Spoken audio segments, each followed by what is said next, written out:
Hello students, कैसे हो सभी। आशा करता हूँ कि सभी अच्छे होंगे और अच्छे से अपनी पढ़ाई कर रहे होंगे। तो स्टूडेंट्स, आज हम एक नया टॉपिक लेकर आए हैं जो आपके एजुकेशन बैकग्राउंड से जुड़े हुए हैं स्टूडेंट्स, उनके लिए ये काफ़ी मददगार सिद्ध होगा। ये बहुत बार B Ed, BTC, bachelor in education और एमएड वगैरह के कोर्सेज़ में देखने को मिलता है।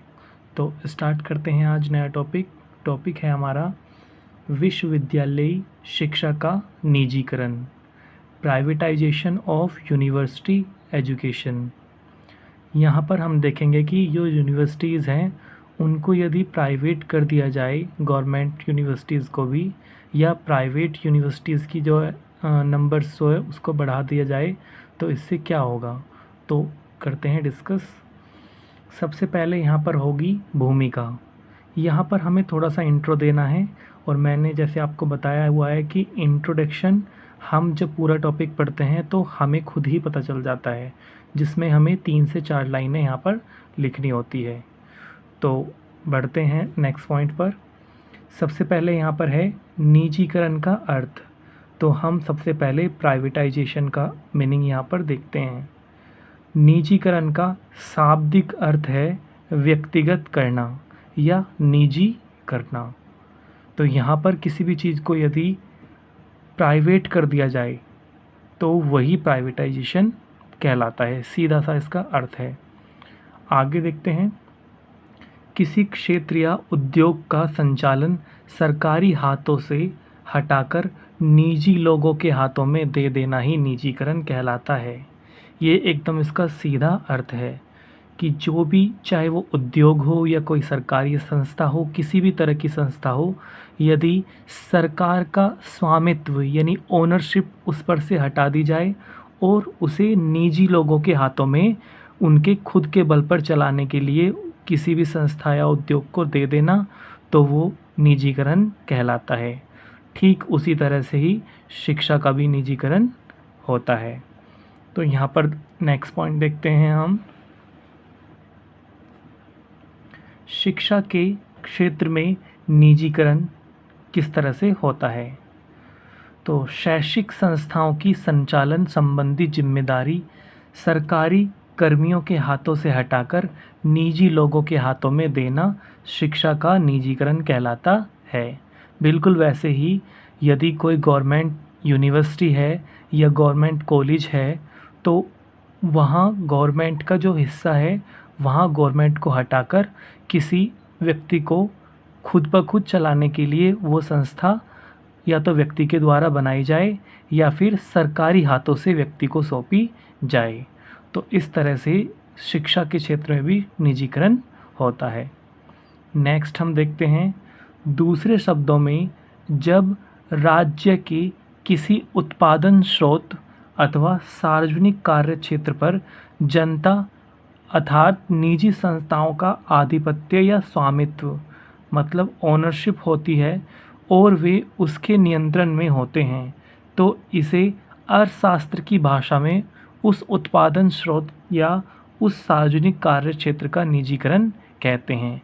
तो ये और अधिक सटीक शब्दों में यहाँ पर बताया गया है कि कोई भी सार्वजनिक क्षेत्र यानी गवर्नमेंट से जुड़ा हुआ कोई भी एरिया, किसी भी वर्ग का या कोई भी जोन जो है, यदि वो जनता यानी कि प्राइवेट, तो प्राइवेट संस्थाओं का उस पर क्या हो जाए, आधिपत्य हो जाए, एक तरह से पोजीशन हो जाए या फिर एक तरह से अथॉरिटी उन्हें मिले या उनकी ओनरशिप में वो चीज़ आ जाए, तो इस तरह से और वे उसके नियंत्रण में होते हैं, वही व्यक्ति उसको पूरा कंट्रोल करेगा और अपने हिसाब से उसका देखरेख करेगा और संचालन करेगा।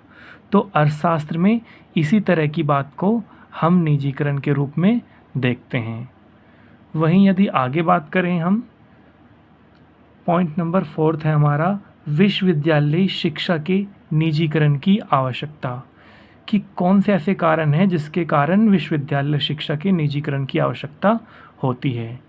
तो यहाँ पर आवश्यकता पूछा गया है यदि हम इसके गुणों को देख लें तो हमें खुद ही पता चल जाएगा कि कौन से ऐसे लाभ हैं या फिर ऐसे गुण हैं या विशेषताएं कि हमें निजीकरण की आवश्यकता हो। तो देखते हैं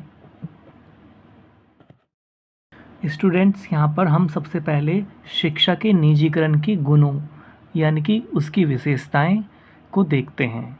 तो सबसे फर्स्ट यहाँ पर पॉइंट रहेगा, इससे शिक्षा का प्रचार प्रसार होता है। बिल्कुल ठीक है ये बात कि जब निजी हाथों में कोई भी कार्य चला जाता है, कोई भी संस्था निजी हाथों को सौंप दी जाती है, तो वो अपने बल पर अपने आप को और अधिक आगे बढ़ाने के लिए काफ़ी सारा प्रचार प्रसार यानी कि एक तरह से एडवर्टीज़मेंट करते हैं, पब्लिसिटी करते हैं। तो नेक्स्ट है हमारा, निजीकरण से शिक्षा की आपूर्ति होती है यानी सप्लाई। यहाँ पर क्या है, जब गवर्नमेंट पूरी तरह से सक्षम नहीं है किसी क्षेत्र को चलाने के लिए, चाहे वो अन्य क्षेत्रों की बात हो रही हो या शिक्षा की बात हो रही हो, जैसे कि आजकल मुद्दे उठे हुए भी हैं, तो इससे क्या होता है, चीज़ों को निजी हाथों में सौंप दिया जाता है या फिर उसका निजीकरण मतलब कर दिया जाता है। तो इस तरह से फिर शिक्षा की जो है पूरी तरह से सप्लाई या पूर्ति सुनिश्चित हो जाती है। अच्छे से फिर वो निजी जो लोग हैं अपने बल पर चीज़ों को चलाते हैं और उससे अच्छे परिणाम देखने की संभावना रहती है। नेक्स्ट थर्ड पॉइंट है हमारा, शिक्षा में गुणात्मक सुधार होता है। तो यहाँ पर क्या है कि एक तरह से जब निजी हाथों में चीज़ें चली जाती हैं तो लोग उनको एकदम अपना मान के करते हैं। तो इससे क्या होता है, उन्हें चाहिए होता है कि वो और अधिक क्षेत्र में आगे बढ़ें और अपना दायरा बढ़ाएं ताकि ज़्यादा से ज़्यादा लोग उनके साथ जुड़ सकें और उनकी संस्था से जुड़ सकें, उनके विश्वविद्यालय या महाविद्यालय से, कॉलेज से जुड़ सकें। तो इस तरह से यहाँ पर विद्यार्थियों की शिक्षा में गुणात्मक सुधार आता है, जिसके कारण निजीकरण अच्छा माना जाता है। नेक्स्ट हम यहाँ पर देखेंगे फोर्थ, शिक्षा संबंधी वित्तीय समस्याओं का समाधान होता है। जैसा कि शिक्षा के संबंध में कहा गया था कि 6% जो बजट है वो शिक्षा के लिए सुनिश्चित किया जाना चाहिए, लेकिन सरकार ने इस तरह की बातों पर बहुत अधिक ध्यान नहीं दिया और शिक्षा का बजट अभी भी बहुत कम है। सामान्यतः जितना होना चाहिए उतनी पर्याप्त मात्रा में नहीं है। तो यही समस्या आती है जब सरकारी हाथों में कोई संस्था या कोई किसी चीज़ का संचालन होता है। तो जब निजी हाथों में चीज़ें आ जाएंगी तो व्यक्ति अपनी ओर से अपनी पूंजी को उसमें लगाएंगे, इन्वेस्ट करेंगे, जिसके कारण से वो बेहतर परिणाम पाने की पूरा प्रयास करेंगे। तो इससे वित्तीय संबंधी जो समस्या है सरकारी, वो ठीक हो जाएगी। यहाँ पर लोग अपना निजी धन शामिल करेंगे किसी भी क्षेत्र में, यानी कि मेनली शिक्षा के क्षेत्र में बात हो रही है तो वहाँ पर खर्च करने के लिए। नेक्स्ट है यहाँ पर फिर सरकारी कार्यभार में कमी। सरकार के क्षेत्र में देखा जाए तो काफ़ी सारे काम उनके लिए होते हैं, जिसमें से शिक्षा सबसे महत्वपूर्ण कार्य है, लेकिन ये ज़रूरी नहीं है कि उस पर बहुत अच्छे से ध्यान दिया जाए, जैसा कि हम देखते भी हैं। तो जिसके कारण क्या होता है, शिक्षा का क्षेत्र एकदम पिछड़ जाता है और काफ़ी सारी दिक्कतें सामने आती हैं। तो यहाँ पर जब प्राइवेट हाथों में चीज़ें चली जाएंगी, प्राइवेट कॉलेजेस या इंस्टीट्यूट जो हैं, यूनिवर्सिटीज़ जो हैं इस्टेब्लिश की जाएंगी, तो इससे सरकारी कार्यभार घटेगा और निजी हाथों की तरफ जाएगा, जिससे कि एक अच्छा तंत्र विकसित हो सकेगा और बच्चे जो हैं स्टूडेंट्स काफ़ी अच्छे से पढ़ाई कर पाएंगे।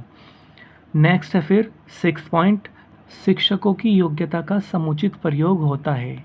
जैसा कि आप देखते हैं जो गवर्नमेंट कॉलेजेस हैं या अदर इंस्टीट्यूशंस हैं जो गवर्नमेंट से जुड़े हैं, उनमें क्या होता है, जो टीचर्स हैं वो अपना जो वर्क है वो तो करते ही हैं, बल्कि अदर जो बहुत सारे वर्क हैं वो उन पर सौंप दिए जाते हैं या एक तरह से थोप दिए जाते हैं।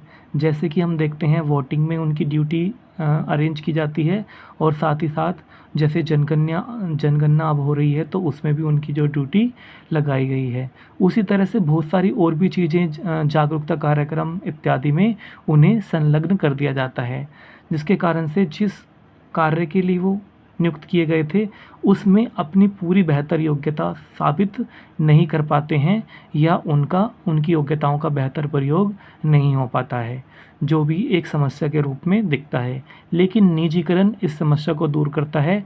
वहाँ पर जो शिक्षक हैं वो उसी कार्य के लिए समर्पित होते हैं जिस कार्य के लिए उन्हें वहाँ पर नियुक्ति किया गया है, जिसमें वो अपना बेहतर देते हैं और शिक्षा के क्षेत्र को आगे बढ़ाते हैं। नेक्स्ट, भ्रष्टाचार समाप्त करने में सहायक है। तो इस पॉइंट में देखते हैं कि जो गवर्नमेंट के अंडर यूनिवर्सिटीज़ या कॉलेजेस आते हैं उनमें काफ़ी स्तर पर और अलग अलग लेवल पर भ्रष्टाचार देखे जाते हैं, चाहे वो संसाधनों से जुड़े हुए हों, चाहे वो पेपरों से जुड़े हों या फिर किसी अन्य चीज़ों से जुड़े हुए हों। लेकिन जब यही शिक्षा निजी हाथों में चली जाती है तो वहाँ पर एकदम सख्त रूल्स होते हैं और जिनकी अकाउंटेबिलिटी होती है, उनकी ज़िम्मेदारी है कि उनको आगे जवाब देना है हर एक चीज़ का। तो वहाँ पर भ्रष्टाचार में काफ़ी कमी देखने को मिलती है या फिर भ्रष्टाचार काफ़ी कम निजी स्तर पर होता है। नेक्स्ट हम देख लेते हैं। अब यहाँ पर हैं शिक्षा के निजीकरण के दोष। हमने जैसे ऊपर गुण पढ़े हैं तो यहाँ पर इसके दोष हम अब देखने जा रहे हैं। तो फर्स्ट है, इससे शिक्षा पर सरकार का अधिकार कम होता है। बिल्कुल, यहाँ पर क्या होगा, जब शिक्षा या अन्य कोई भी चीज़ें जो हैं प्राइवेट हाथों में चली जाती हैं, निजीकरण उनका हो जाता है, तो वहाँ पर सरकार का जो नियंत्रण है उन पे वो काफ़ी कम हो जाता है, जिसके कारण से बहुत सारी समस्या देखने में आती हैं जो हम नीचे भी इन बिंदुओं में देखेंगे। सेकंड है, इससे शिक्षा अधिक महंगी हो जाती है। यहाँ पर जो प्राइवेट इंस्टीट्यूशंस हैं, कॉलेजेस हैं, उनके जो चार्जेस हैं वो काफ़ी हाई होते हैं, उनकी फ़ीस काफ़ी हाई होती है और फ़ीस के साथ ही वो अदर चार्जेस भी ऐड करते हैं जो कि अलग अलग चीज़ों से जुड़े हुए होते हैं। तो इस तरह से शिक्षा काफ़ी महंगी हो जाती है, जो कि इसका सबसे इम्पोर्टेंट यहाँ पर एकदम दोष है। थर्ड है यहाँ पर बच्चों से कैपिटेशन फ़ीस तथा उच्च वार्षिक शुल्क लिया जाता है। तो बिल्कुल यहाँ पर जो कैपिटेशन फ़ीस है कि बच्चों को जैसे बोलते हैं कि आपका एडमिशन हम यहाँ पे करा देंगे और आपके अगर मार्क्स भी कम हैं तो फिर किसी न किसी तरह से वो जैसे जुगाड़बाजी बोलते हैं वो सब करके एडमिशन करा देते हैं, जिसके चार्जेस हाई होते हैं। इस तरह से उच्च शिक्षा का जो शुल्क है वो काफ़ी बढ़ जाता है और हायर एजुकेशन को मतलब निजी तरीक़ों से प्राप्त करना काफ़ी महंगा सिद्ध होता है। नेक्स्ट है हमारा, शिक्षकों के शोषण की अधिक संभावना रहती है। ये एकदम इम्पोर्टेंट पॉइंट है यहाँ पर। दरअसल होता क्या है, जो प्राइवेट कॉलेजेस हैं या फिर स्कूल्स भी जो हैं उनमें जो टीचर्स या प्रोफेसर हैं उनकी सैलरी काफ़ी कम होती है। उनसे पूरा काम उनकी क्वालिफ़िकेशन के हिसाब से या एलिजिबिलिटी के हिसाब से ही लिया जाता है, लेकिन जो सैलरी है उनकी काफ़ी कम दी जाती है, जिससे उनका शोषण होता है और शिक्षा का क्षेत्र इसी कारण से भी पिछड़ता हुआ जा रहा है, जिसके कारण वो पढ़ाने में उतनी मेहनत नहीं कर पाते या फिर अपना पूरा बेहतर नहीं दे पाते। नेक्स्ट है फिर फिफ्थ पॉइंट है यहाँ पर, निजी विश्वविद्यालय स्वयं के नियम बना लेते हैं। ये भी इम्पोर्टेंट है यहाँ पर। जो प्राइवेट यूनिवर्सिटीज़ हैं वो क्या करते हैं, अपने मनमाने ढंग से अपने अलग रूल्स बना लेते हैं, चाहे वो एडमिशन से जुड़े हुए हों, चाहे वो किसी भी अदर चीज़ों से जुड़े हुए हों। तो इस तरह से वो अपने मनमाने ढंग से चीज़ों को चलाते हैं और इससे एक तरह से भ्रष्टाचार भी फैलता है और साथ ही साथ ये एक गलत तरीका होता है। नेक्स्ट पॉइंट है, अधिकांश विद्यालयों में माध्यम अंग्रेजी होता है। तो यहाँ पर चाहे विद्यालय की बात करें चाहे कॉलेजेस की बात करें, वहाँ पर क्या होता है, जो गांव देहात से जुड़े हुए लोग हैं स्टूडेंट्स, वो जब इंटरमीडिएट के बाद यूनिवर्सिटी या कॉलेजेस में एडमिशन लेते हैं तो उनका जो मीडियम है वो हिंदी से तुरंत इंग्लिश में शिफ्ट होता है, क्योंकि उन्हें अनिवार्यतः ऐसा करना पड़ता है, जिसके कारण से वो चीज़ों को अच्छे से उस वे में नहीं समझ पाते और उनका जो एक माइंड सेट है वो पूरी तरह से डेवलप नहीं हो पाता और वो उनमें एक तरह से नीरसता आ जाती है अपनी एजुकेशन को लेकर। तो ये भी एक यहाँ पर महत्वपूर्ण इसका दोष है। नेक्स्ट पॉइंट है हमारा, इससे शिक्षा एक व्यापार की तरह हो जाती है। बिल्कुल यहाँ पर जैसे कि हमने कॉमर्शलाइजेशन ऑफ यूनिवर्सिटी एजुकेशन और साथ ही वोकेशनलाइजेशन ऑफ एजुकेशन में भी पढ़ा था कि किस प्रकार से शिक्षा को व्यापार बना लिया गया है। तो वही बात यहाँ पर भी कही गई है, जब सार्वजनिक क्षेत्र से निजी क्षेत्र में चीज़ें चली जाती हैं तो वो एक व्यापार की तरह हो जाती हैं। उसी तरह शिक्षा भी एक आजकल व्यापार बन गया है, चाहे वो हम किसी इंस्टीट्यूशन की बात कर रहे हों, चाहे हम कोचिंग सेंटर्स की बात कर रहे हों, काफ़ी हद पर एक व्यापार बना लिया गया है, जिसमें कम लागत पर विद्यार्थियों से मोटी और गाढ़ी कमाई कर ली जाती है।